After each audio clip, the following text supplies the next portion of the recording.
un géniteur sans nom, et sa femme. Autour de l'entrée Ténorie que lieu notre conception.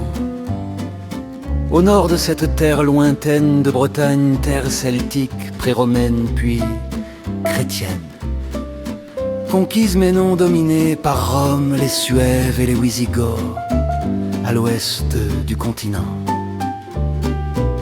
Une de ces nuits, la plus longue, est célébrée, un homme et une femme. Ses mères, il était d'une classe supérieure, de lignée de troubadours venus du nord. Elle, belle et blonde d'une population hors de la ville, tomba enceinte. Elle s'enfuit de là, de la maison familiale, en direction de l'église cathédrale, cherchant de l'aide dans sa honte. De là provient peut-être cette fuite qui me saisit avec chaque fille.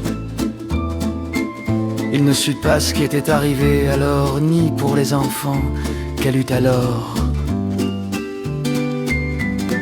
Il chercha ici et là, remua des amitiés contre l'opinion de ses parents.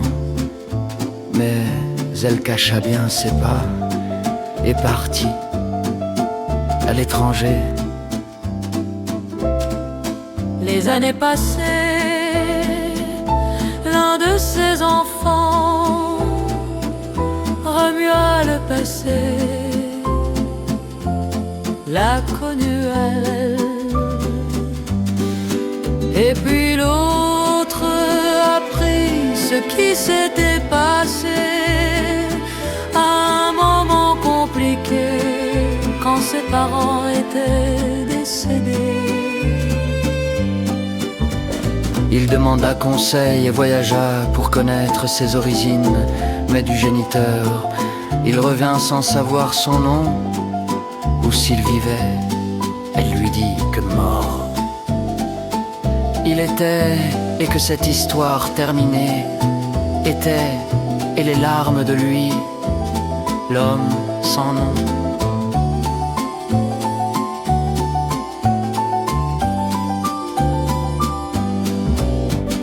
Continue de tomber sur cette même terre, la Bretagne lointaine.